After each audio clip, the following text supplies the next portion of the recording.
Olá pessoal, bem-vindo aqui mais uma aula aqui no nosso canal, né, no YouTube, no nosso projeto 30 minutos de mineração. Antes de entrar na aula específica de hoje, eu gostaria de passar os cursos. Deixa eu iniciar o tempo aqui. Esses são os treinamentos disponíveis pela Minerar, tá? Nós temos um treinamento de mais de 1.000 presencial em Lagoa Santa e vai ser em outubro. Um treinamento online ao vivo, a cadeia produtiva, onde eu passo pela cadeia produtiva, um treinamento voltado mais para profissionais da área de suporte, e ele vai ser via Teams agora, né, mês que vem, início de setembro, de 9 a 12. Esses treinamentos também eles podem ser disponibilizados de forma in company. Então, quem se interessar pelo curso, basta entrar no nosso site aí e fazer a inscrição. E aqui também, né, nós temos os e-books. Todas essas aulas desse projeto 30 minutos, todas as aulas são transformadas em e-books. Então nós já temos lá 3 e-books lá na loja virtual no nosso site da Minerar. Vamos para a aula de hoje. Deixa eu tirar aqui a caneta, selecionar, modificar. Deixa eu puxar isso para cá para ficar mais fácil. Então a aula de hoje, nós vamos falar, deixa eu voltar aqui, é a aula 24. A aula 24 nós vamos falar de logística na mineração. Então, o último conjunto de aulas que eu dei foi sobre tratamento de minério, né? Nós falamos aí nas últimas 5, 6 aulas sobre como processa e trata o minério. A gente passou por todos os processos da planta, né, que a gente chama, né? E hoje, quando nós vamos falar o que acontece com esse produto, né, da sua planta, precisa de uma logística. E a logística na mineração é muito importante, porque dependendo do seu projeto, se você não tiver uma logística instalada, né, ou se não você prevê investimento, pode até inviabilizar uma jazida, né? Então, porque a jazida, né, não escolhe o local, vai ser onde a natureza colocou, a partir desse momento tem que se desenhar a logística. E dependendo da sua commodity, principalmente nas operações que a gente chama de bulk operations, que são operações de grandes volumes, por exemplo, como minério de ferro, fica dependente da logística. Precisa de uma boa logística para você distribuir esses produtos, esses minérios para a cadeia, né, que é da metalurgia ou a cadeia da siderurgia, se for minério de ferro. Então nós vamos falar dessa logística, tá? Essa aula foca de hoje é isso. Logicamente, essa logística, a primeira coisa importante que a gente tem que saber é o tipo de mercado. Deixa eu colocar uma caneta aqui. Tipo de mercado. A sua mineradora, né, vai trabalhar no mercado que a gente chama global, transoceânico, ou seja, vai exportar, vai produzir aqui no Brasil, vai exportar os minérios, os produtos da mineração, é um tipo de logística, uma logística mais complexa, né? Então você pega, por exemplo, você vai produzir aqui no Brasil, então você vai acessar esse mercado que chama transoceânico, vai ter que acessar porto no litoral brasileiro, e vai distribuir, por exemplo, né, para os Estados Unidos, para o Canadá, Países Baixos, né, Japão, China, né, que hoje a China é um grande demandante de produtos minerais do Brasil, então tem que ter essa logística. Então vai ter que ter a logística aqui interna dentro do país, terrestre, porto, e vai ter que ter toda essa logística de navios até os clientes finais, se for mercado transoceânico. Agora, você pode produzir aí um minério, um produto, mineral aí na sua mina, que seja mercado interno brasileiro. E aí, basicamente, você vai distribuir esse produto interno no país. E o Brasil, você sabe que ele é muito baseado em logística rodoviária. Então, você vai poder acessar essa malha rodoviária, se não for bulk operation, operação de grandes volumes, porque essa não dá para distribuir rodoviária. Se for de grandes volumes, você vai ter que acessar ferrovias, né, que é a malha ferroviária brasileira, e você vai ter que acessar os portos também. Ou pode, né, eu vou falar aqui, inclusive, eu vou detalhar um pouco aqui o mineroduto, que é uma maneira de você levar também, fazer o transporte do seu minério. Então, eu, inclusive, devo até falar um pouco mais de mineroduto, porque o mineroduto a maioria conhece rodoviário e ferroviário e conhece menos mineroduto, mas a gente vai passar. Então, em resumo, a logística vai depender qual mercado você opera. Se é um mercado mundial, global, transoceânico, ou se é interno. Aqui, se for interno, basicamente, muitas vezes você não vai depender de porto. Você vai distribuir, né, por malha rodoviária ou malha ferroviária dentro do próprio Brasil. Então você tem menos dependência do porto. Se for o transoceânico, obrigatoriamente você tem que ter uma logística que vai chegar no litoral, chegar no porto e fazer a distribuição global. Então esse aqui é só uma introdução, né? A logística vai depender do mercado de atuação da sua empresa. Vamos continuar. E aqui nós temos, basicamente, puxar para cá, nós temos tradicionalmente ferrovia, rodovia, mineroduto, onde eu vou focar um pouquinho, porque a aula de 30 minutos não dá, eu vou passar rapidamente, mas eu vou dar um pouco de foco no mineroduto. E se for aquele mercado transoceânico, portos, tem que estar integrado, que chama logística integrada. Mina, ferrovia, porto, né? Dando um exemplo. Mina, mineroduto, porto, acesso ao porto. Vamos falar um pouquinho das características e das diferenças. Se ferrovia, alta escala de produção. Então a ferrovia, geralmente, para bulk operation, operações de minérios de grandes volumes, como, por exemplo, minério de ferro, bulk operation. Alto investimento. Você tem que realmente fazer grandes percursos, né? Então, ferrovia, por exemplo, Carajás, que tem 800 quilômetros de extensão, aqui Vitória Minas, são grandes ferrovias. Alto investimento. Custo operacional, na minha classificação aqui eu estou chamando médio, porque eu vou mostrar lá que o mineroduto é o mais baixo, de custo OPEX, operacional. E de difícil licenciamento, que hoje tem que olhar muito licenciamento, né? Essas ferrovias cortam várias áreas, costumam cortar mais de um estado e tem que... O licenciamento é complexo de ferrovia. Então essas são basicamente aqui a ferrovia. A rodovia, baixa escala de produção. Sua mina aí tem uma escala de produção menor, pode-se usar os caminhões rodoviários, né, que fazem esse transporte. Baixo investimento, porque os equipamentos não são caros, vai ter um OPEX, aí vai ter um custo operacional maior, um OPEX maior, que não vai transportar grandes volumes. E aqui eu coloquei alto impacto social, porque os caminhões que transportam minérios, ele causa um impacto social nas rodovias que divide, né, com a sociedade. Então vai estar junto com o transporte leve, com o ônibus, né? Então também tem a questão do próprio uso dessa rodovia, né, mais intenso, manutenção, né? Então tem um impacto social maior. Então basicamente aqui é a rodovia. E temos o mineroduto. Eu tive a oportunidade, né? Eu não trabalhei diretamente em ferrovia, mas eu trabalhei em empresa que tinha ferrovia, que era integrada. Mas eu trabalhei com mineroduto, liderando mineroduto, fazendo gestão de mineroduto. Então a escala de produção média escala de produção. Para você aumentar essa escala, você tem que fazer mais minerodutos, mais quantidade de mineroduto. Mas para uma linha de mineroduto é uma escala média, eu considero média. Alto investimento. É muito parecido com a ferrovia, que vai cruzar vários municípios, né? Isso, por exemplo, vai lá para o porto, né?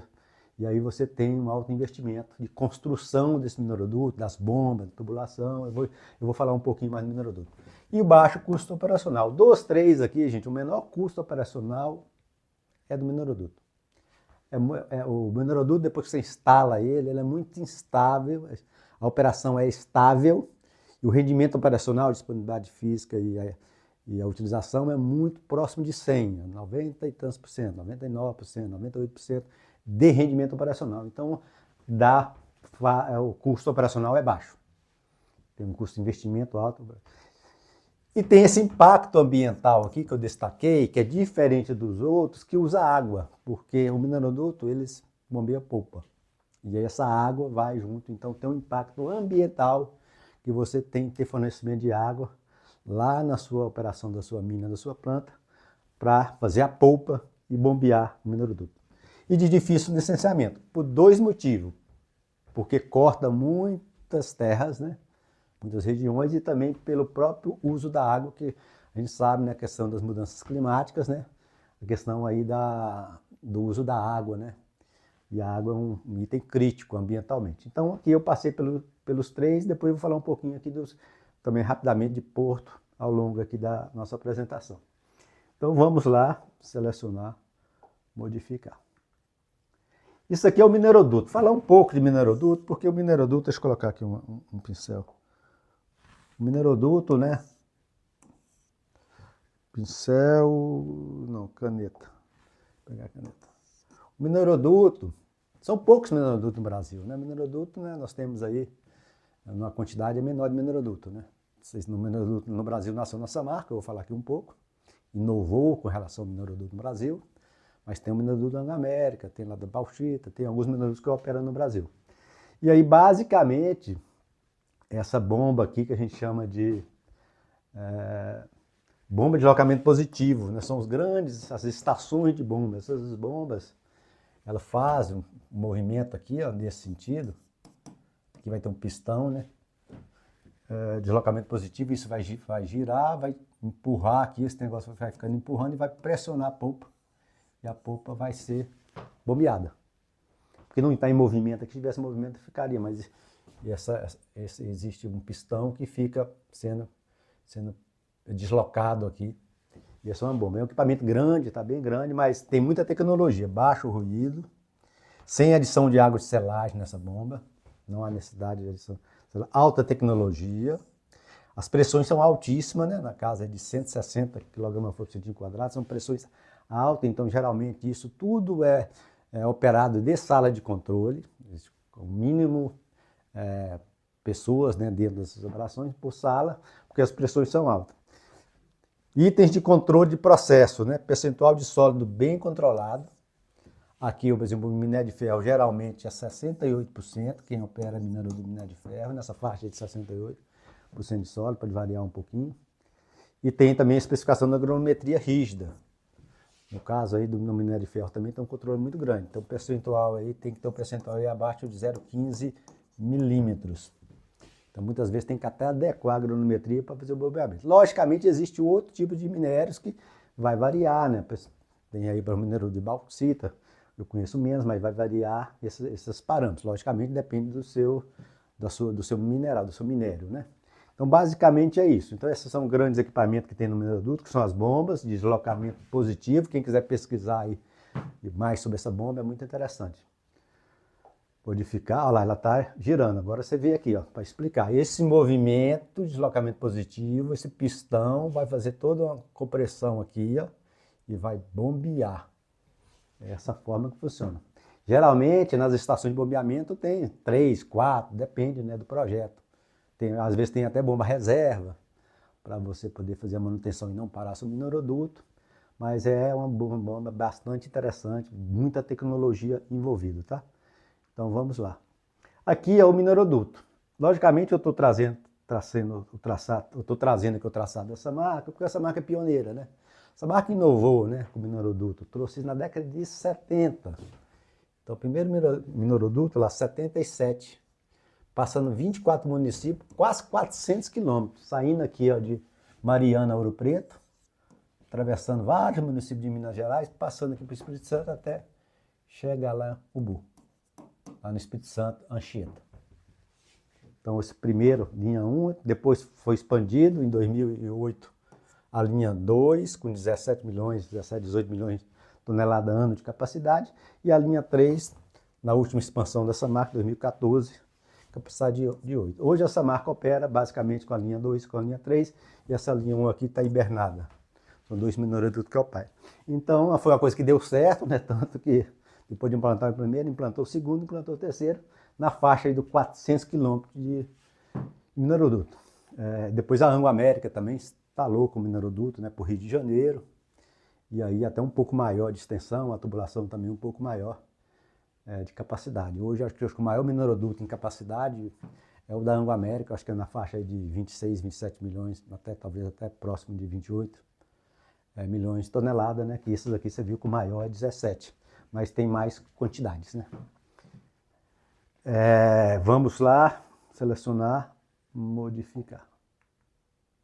Aqui esse perfil é só para ter uma ideia, né? Esse aqui é o perfil da mineroduto da Samarco, né? Lá em Mariana, altitude 1000 metros, lá em Mariana. Você vê, né, que vai ter estação de bombeamento aqui, vai bombear, vai ter um pouco favorável aqui descendo, vai bombear, porque tem que vencer quase 1.200 metros. Então tem que vencer subida, e aqui vai ter estação de bombeamento. Aqui, estação de bombeamento, nova estação de bombeamento, vai vencer essa altitude e depois vai descer. E para descer tem as estações de válvula.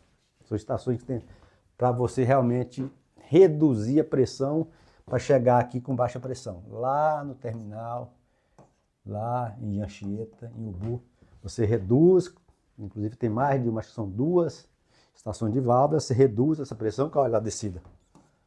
Então tem que bombear do início, bombear para subir, estações de válvula para reduzir a pressão, chegar lá, pressão reduzida. Isso é a forma. Então sai aqui de 1.000, você vê aqui 1.200, tem que vencer uma altitude de 200 metros, né? Então tem que ter bomba. Por isso que as estações são grandes, várias bombas grandes. Aquelas bombas que eu mostrei de deslocamento positivo, né? Vamos lá, selecionar, modificar e continuar. A parte mais crítica dos minerodutos, gente, é a integridade de dutos, dos tubos. Aqui, ó. Integridade dos dutos. Por quê? São 400 km, 500 km de extensão. Você não pode ter nenhum tipo de vazamento nessa tubulação, porque senão pode ter um impacto ambiental. Então tem os PIGs, tecnologia de ponta, tá? Tecnologia, muita coisa aí da Holanda, né? Alemanha, empresas que fazem PIG. Que é um termo em inglês, que é Pipeline Inspection, que são medidores, né? Que faz inspeção nessa tubulação, PIG em inglês. Vai ter PIG de limpeza, de calibração, os PIGs instrumentados, né? Geométrico, MFL, ultrassom, trinca.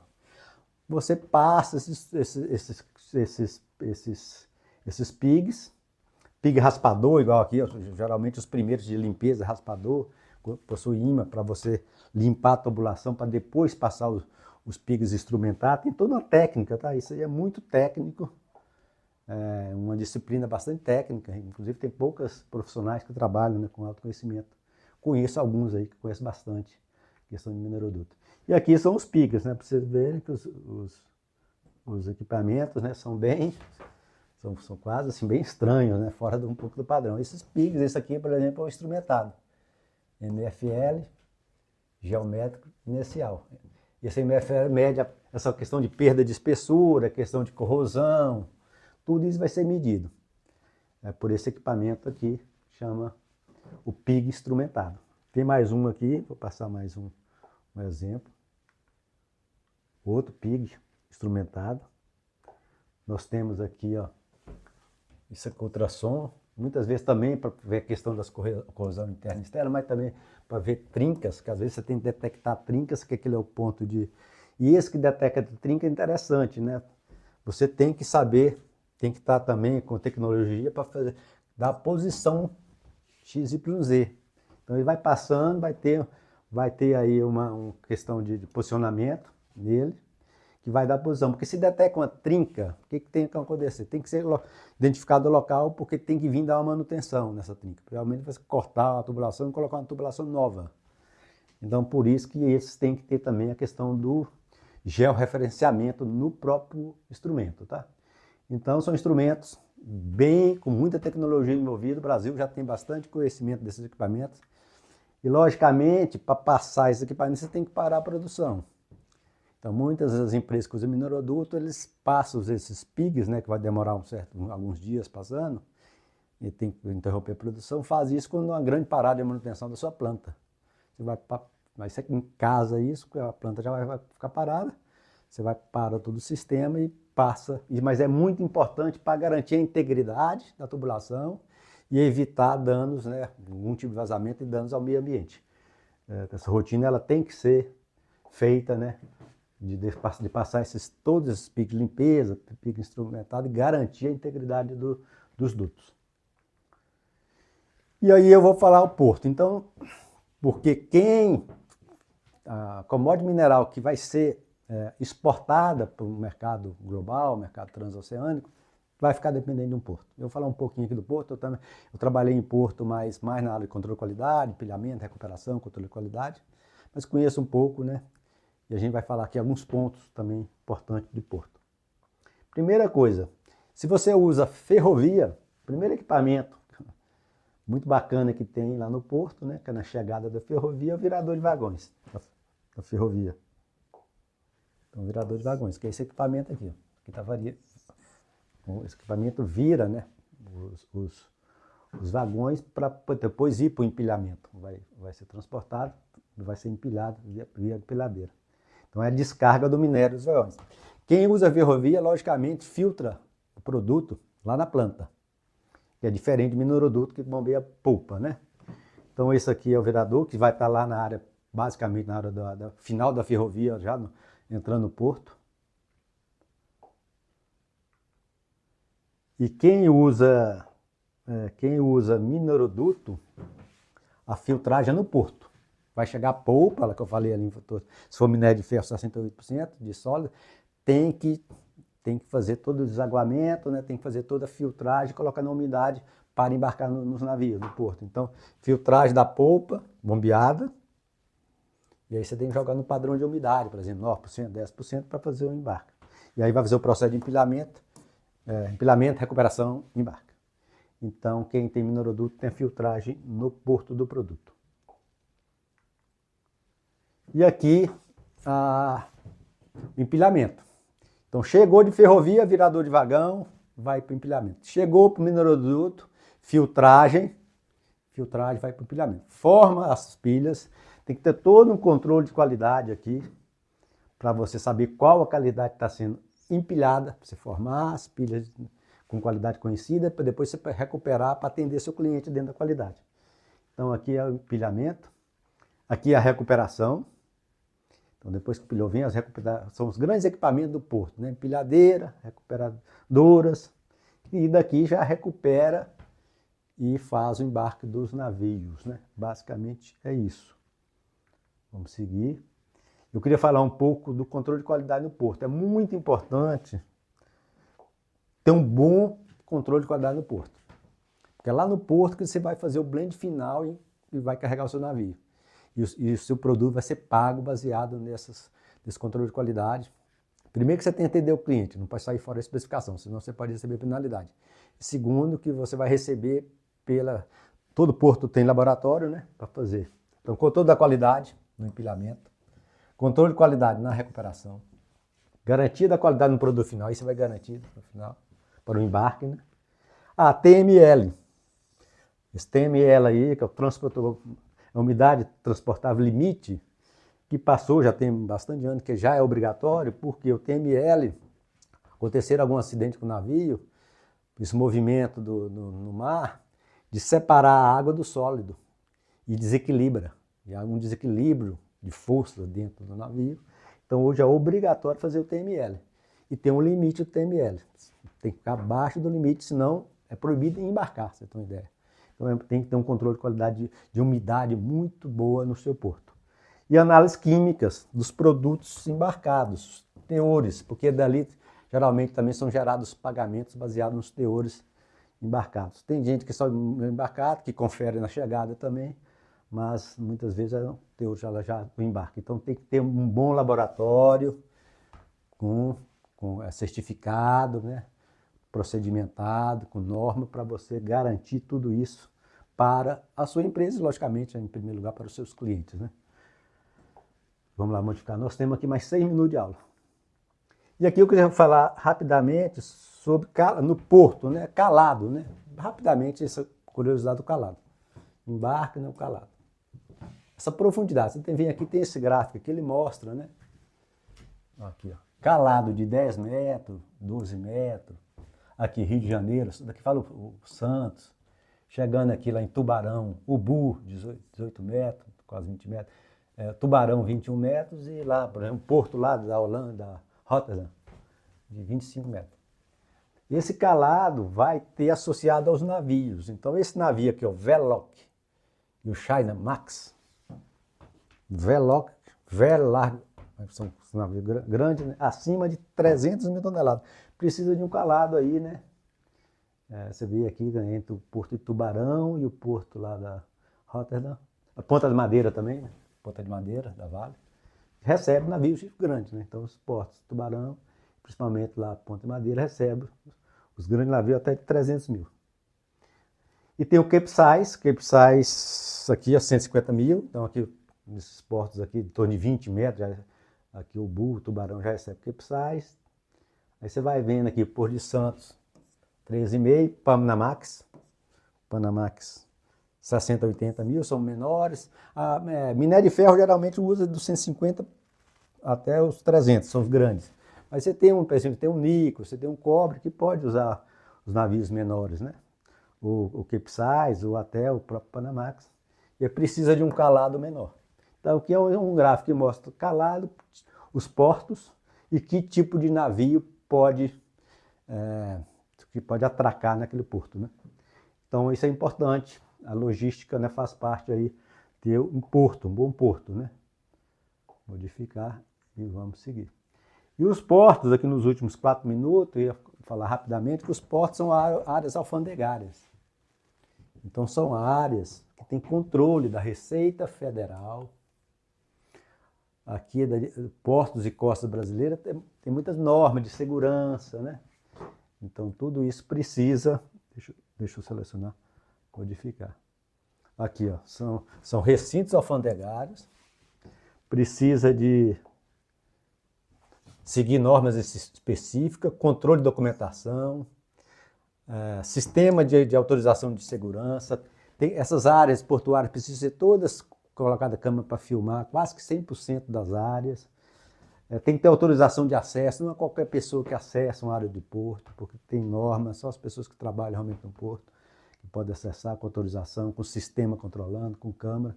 Então são áreas bastante controladas e as empresas precisam de estruturas, né, de governança para poder controlar bem o seu porto e poder, inclusive, reportar para os órgãos que controlam, né? Então, basicamente, é isso.